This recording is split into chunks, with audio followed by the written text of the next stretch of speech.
Hello everybody, welcome back to my channel. It is the awesome Indoraptor here speaking. I do apologize, I'm a bit congested, I got some allergies going on. But today we'll be doing something new. Today we are actually going to be doing a bit of a cooking tutorial. And today I'm going to show you how to make some very delicious ham strips.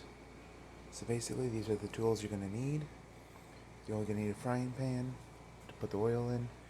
And you'll need a grate. I improvise using this sheet because I do not know where my parents have actually put the normal grate that we use itself. And when you put the ham strips on here, it'll allow the oil to drip through, collect to the bottom so there's not a big mess. You will need your breading. This here I made with a mixture of 4C plain gluten-free because my mother is gluten-free and I'm making this for her for lunch, for work. Some Weber Savory Swiss. This one kind of does have a bit more of an au jus taste to it. Very delicious. Hidden Valley Ranch seasoning.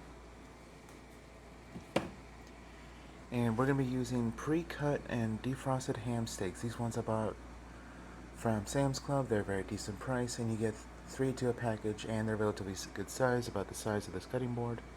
And you'll be needing eggs for the wash. So first thing you want to do is turn the pan on. I like to try and keep it on high so it gets to boiling faster. And pour in a decent, but not too much, amount of oil.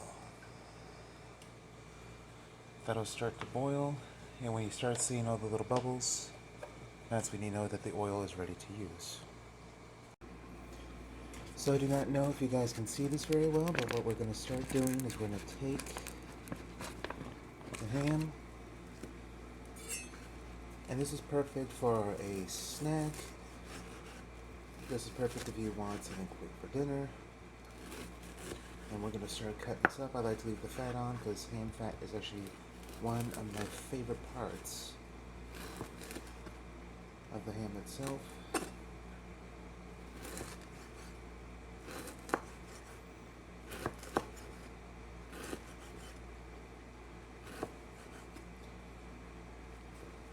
And it does not matter the size of the ham, but overall, by the end, this is the kind of strips that you should be having itself after you do the cutting. So I'm going to go ahead and prepare the other 2 pieces, and then I'll be right back. Now we're going to go ahead and get the eggs prepared. I like to use 2 eggs so that there's enough egg for everything. Now there is probably a smarter way to do this, but I've never done an recording of me cooking before, so maybe as soon as I get some more practice. And if you see any shells, do not leave it in there. I like eating a lot of weird things, chicken bones for instance. I do not like eating chicken shell. I know that sounds weird as it is, but not necessarily the best. Then we're going to take our fork and we're going to start whisking it.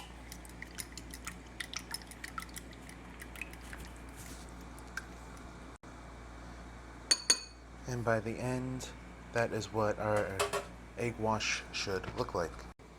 So our oil is not quite ready yet, but rather than just stand around looking pretty, we can start getting the washes done.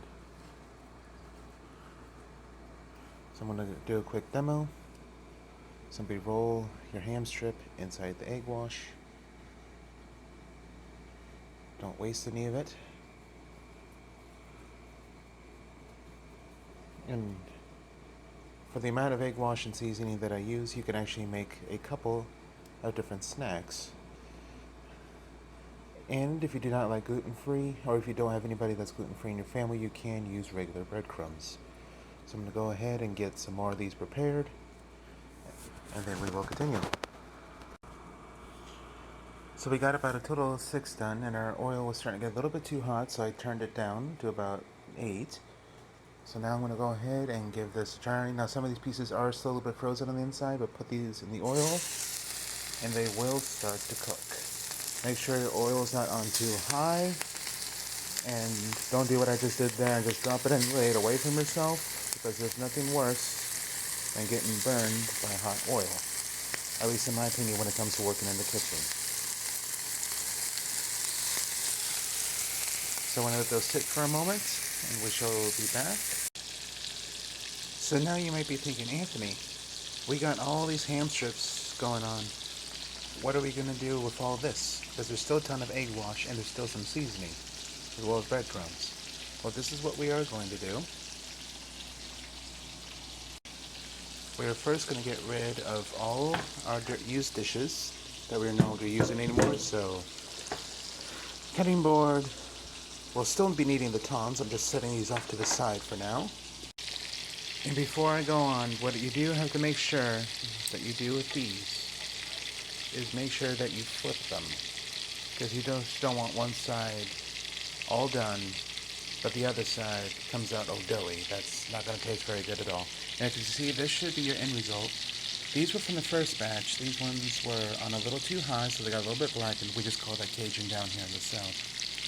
But this, to any lighter color, is what you want. You want something that's nice and crunchy, but has cooked all the way through. All the seasonings will be mixed. So this is what we are going to do with our egg wash. We're going to take some more of those said breadcrumbs. Sometimes this is my mother's favorite part. We're going to put them in the egg wash. Because, as you can tell, I got more seasoning than I do breadcrumbs in there. And we're going to shake what we can into here. So that is still a ton of seasoning, but we won't be needing any more breadcrumbs. We'll be putting our bowl in the sink. Like a dummy, I put my fork in there, so got myself a new one. We're just going to start whipping it together. It's going to get a little bit thick, and all those old chunks are going to mix in with the new ones. I've actually found that if you whip this nice and all together, you can actually make almost like a hush puppy.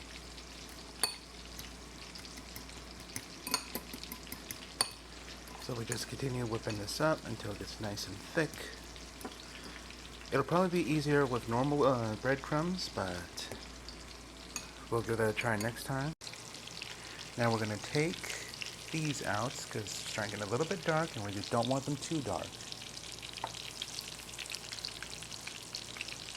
And we're not going to dump out the oil because we're going to use the same oil to fry up our hush puppies. Key point, that little piece of fat will be very delicious.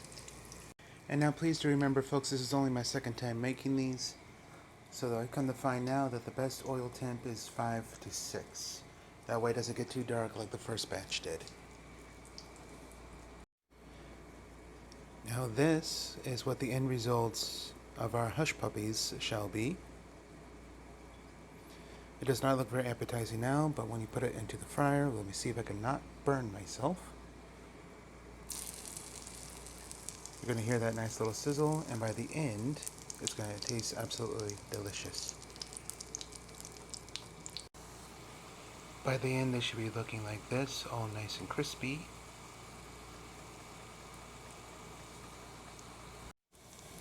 Do another quick flip around. We want to get all that nice and golden.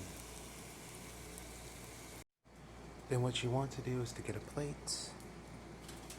Grab yourself a small handful so everybody has a share of these ham fries, as I like to call them. Get yourself a hush puppy. And we have prepared, I believe this was quiche, a little bit early before the video was made. Nice and flaky.